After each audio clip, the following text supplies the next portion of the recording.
because if not, you'll fail your classes, and you don't want to do that. I'm Charles, And I'm Raquel. and this is how you survive WHAP reading the textbook. Yep. Yeah, let's get started. Tip number 1, make sure you get through the entire chapter. Even if it means that you don't take very lengthy or very in-depth notes, just make sure you read the whole chapter, because next week, whenever you're gonna have to take the quiz, if you just kind of read through it and skim, you at least have some of the information in your head, and you'll end up memorizing more than you think. Do not fall behind, I swear.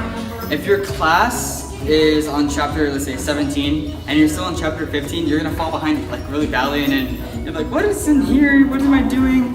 You're just gonna be totally lost during your quizzes, and that'll lead to failure, most likely, you know. Even though some of this material can be kind of confusing, it's important to read and stay with your class. The most important thing to do is stay with your class. Okay, tip number 3. If it really is causing you a lot of trouble to try and get through the entire chapters, because some of them can be pretty lengthy, what I suggest is kind of skimming and jotting down topics so you can Wikipedia it later. The language will be simpler, and you'll probably get more out of that than you will out of the book.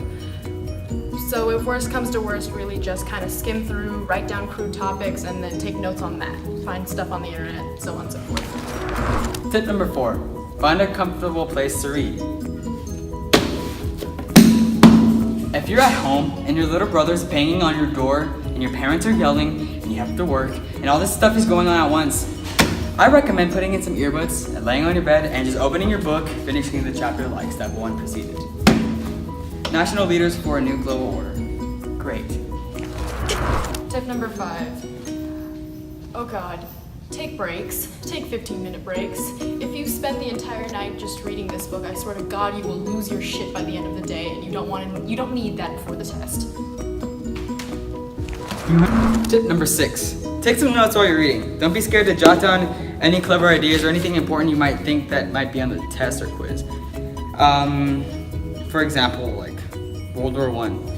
Don't be scared to like write down all these things, even if you think it's kind of ridiculous. You know, just write it down. I mean, Tip number 7. For the love of God, don't do this last minute. I used to do this last minute. It never worked well. I didn't remember anything, and like most of the time, there was just like I got like through one part of the chapter, and then never got through the rest. So they give you like about a week and ahead of time to tell you when you're doing the notes. Take advantage of that. Don't do the whole chapter in one night. That's near suicide. Tip number 8. Find some friends to study with, for the love of God. If you don't, you're probably screwed, because with friends around, it creates these other ideas and these other topics that you can, yeah. Just find some friends to study with, please, for your sake.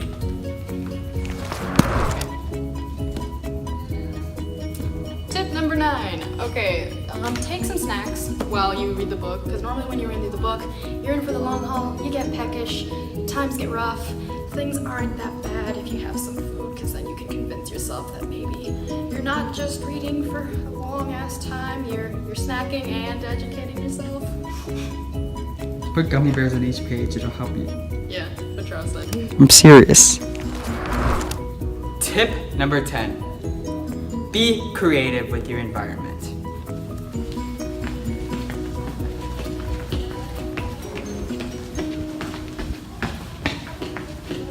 What the fuck are you doing, Charles?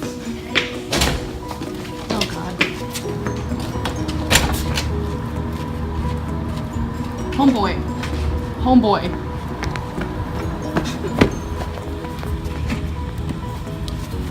You on? Oh, he wailed.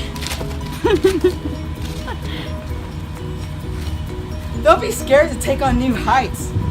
Read somewhere new, and it might help you in the long run. Oh, fuck. The breeze feels great. Thanks for watching. Oh,